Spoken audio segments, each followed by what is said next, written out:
Thank you, Mr. Mason, for that very thoughtful speech. Closing the debate tonight, we have Harriet Baldwin, MP. Harriet Baldwin is a Conservative politician who has been the Member of Parliament for West Worcestershire since 2010. She's the chair of the Treasury Select Committee and has previously served in a number of ministerial roles in the Treasury, Foreign Office, and Ministry of Defence. Mrs. Baldwin, you have our attention.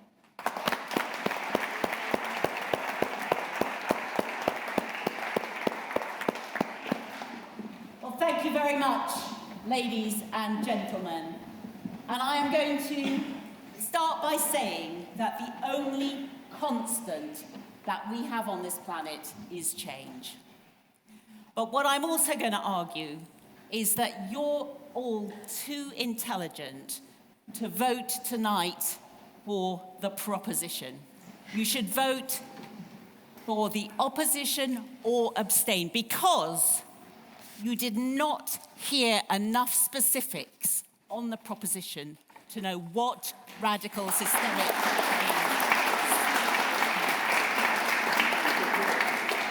I'm not going to give way. Haven't we had enough radical systemic change by leaving the European Union recently? Wasn't the pandemic enough of a radical systemic change for you? Wasn't Russia's illegal invasion of Ukraine enough systemic change for you?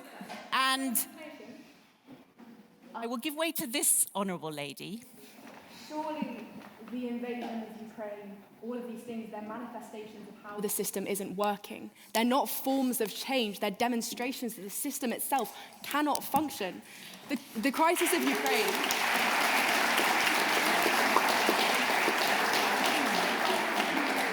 climate crisis have the same roots, and that is our overbearing reliance on fossil fuels. These are not examples of change, but they're examples of failure of the system that we have. This was going to be my exact next point, which is that haven't we got enough radical systemic change that we need to deal with by weaning ourselves off fossil fuels and making sure that we have clean energy on our planet? I believe that we have the best possible route to achieving that, and that we have not heard enough from the proposition this evening to have any confidence that what they mean by radical, tearing something up by the roots, smashing the table, as we heard from the honourable lady, is anything that is at all clear that it's going to improve humanity and improve our lives. I am going to start with the submission that what we need on this planet is peace. We need democratic values. We need liberalism. We need a capitalism that creates and motivates and gives jobs to people, makes people prosperous, and one which is responding to people's needs and allows people to flourish. As Kierkegaard once said, life can only be understood backwards, but it must be lived forwards, and we must make these kinds of changes. And as one of the old people in the room, in fact, I'm probably the oldest person in the room this evening, I think I can share with you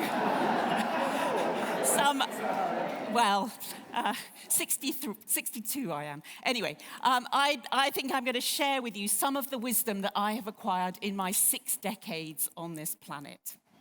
And I can assure you that it is liberal democracy in a capitalist economy that is the best way to bring freedom, prosperity in the broadest numbers in any society. So let's look backwards for a moment.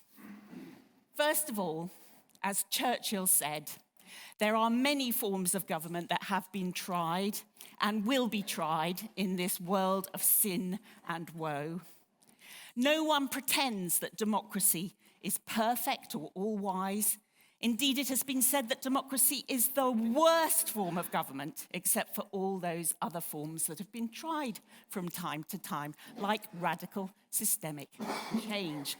I believe Churchill was right. Take communism. I'm not going to give way again. Now, when I was your age, I have to confess that I studied at Oxford. Boo, hiss. And I studied Russian and French. And as part of my degree, I went to Moscow during the time when it was the Soviet Union. I saw that life under communism is misery. It was equality, but it was equality of misery. And at that point, I realized that I hadn't been involved in politics, but my politics was the opposite of that misery that I saw across the Soviet Union. There was no food at all in the shops.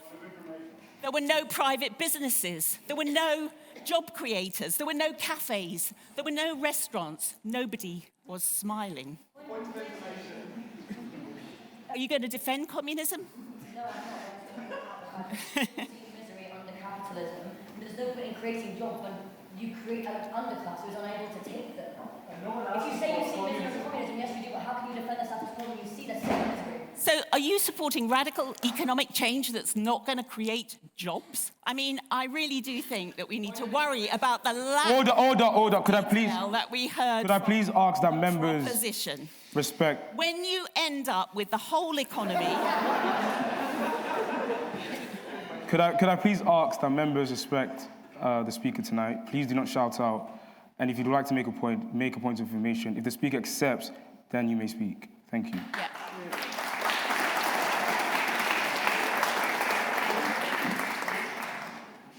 When your whole economy is run by the state, no one is enriched, and where 5-year tractor production plans set out all economic activity, you discover failure and misery. And communism failed because it didn't deliver for people and because there was no peaceful way to have a democratic transition. Take the radical systemic change of North Korea. A socialist republic. Would you want to live in North Korea? Anyone here want to make a point of information that they would? Have you seen pictures of North Korea at night from space? There are barely any lights on at all. I've silenced them. Right, compare it to South Korea. South Korea. It's a thriving, blossoming, free, democratic society. From space, it glistens with lights, it's flourished, and it's even given the world K-pop. Okay, perhaps I'm losing the argument there. You created this false dichotomy between communism and crude capitalism. Why not a system that actually works for working people between the systems? Why not? What, you mean like jobs? Like jobs, prosperity, capitalism? I mean, what we didn't hear from the proposition tonight was what radical systemic change even means. Who would suffer? Who would be the losers? Who would be the winners? In the radical systemic change of Venezuela, for example, it's the poorest who are suffering from hyperinflation. And I heard the proposer of tonight's motion mention that one of the things that he wanted to do was to redistribute wealth. It sounds like a great soundbite. But where's this wealth going to come from when those who would create it have it seized and redistributed? I think you misunderstand the nature and motivations of the wealth creators. I also heard an argument for a universal basic income. Now, even the Joseph Rowntree Foundation has said, and you know, it's universal, so it goes to people who already have a high income, that it actually would create too many losers amongst the poorest families. It would dramatically increase, I'm quoting from the Joseph Rowntree Foundation here, it would dramatically increase the number of children living in poverty. It is not the solution that you are looking for. But perhaps you want something even more radical. So another kind of radical systemic change. You want a revolution, perhaps.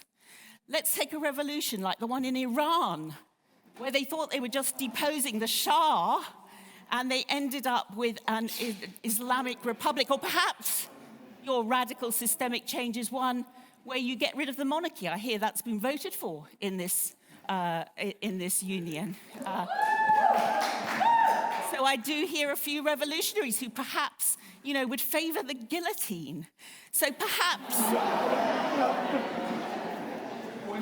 they would want to grow up as revolutionaries after the French Revolution or as women in the Islamic Republic of Iran. But I don't think those societies Order, can we are please allow our speaker or to conclude? more Thank you. prosperous because they have an elected head of state. But perhaps the radical systemic change that they are talking about means their side winning power forever and denying the electorate the power to make a peaceful transition of power. Now, we saw last year on Capitol Hill just how precious and how fragile is the peaceful democratic transition of power. It's something we've taken for granted for so many years. Are those the people you want to have the radical systemic change in this world that you seek? The people who stormed the Capitol wearing that helmet, topless, and tattooed shamans? No, I will not give way.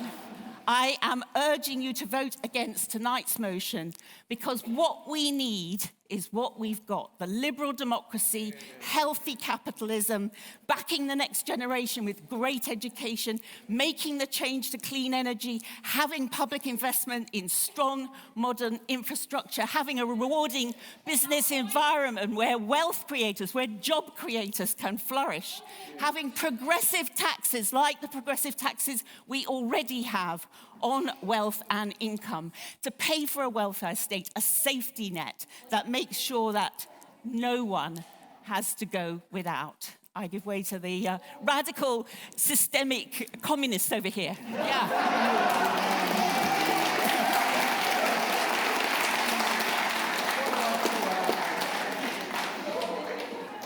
Children live in poverty, and 75% of them live in households where at least one parent is working. So how can you say that just creating jobs and creating wealth is going to fix the issues of society?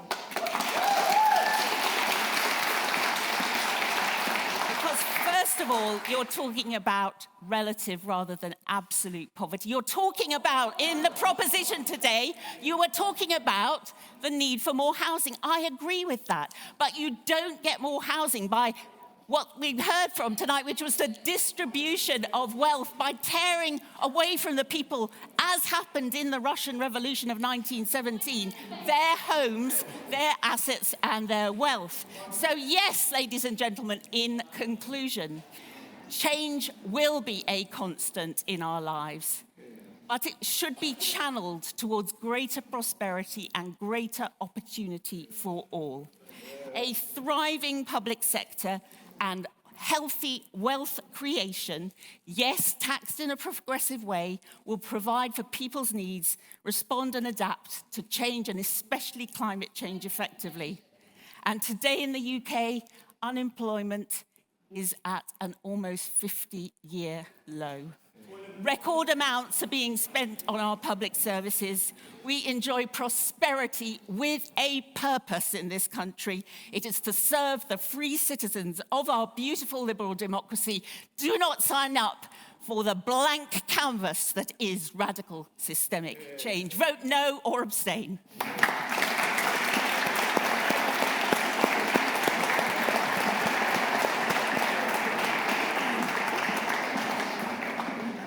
Thank you, Harriet Baldwin. Whilst the academic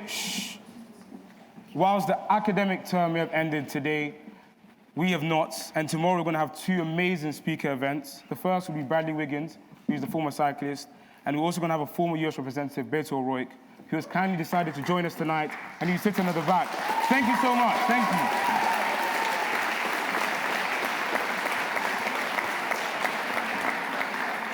It's an absolute pleasure to see you here tonight.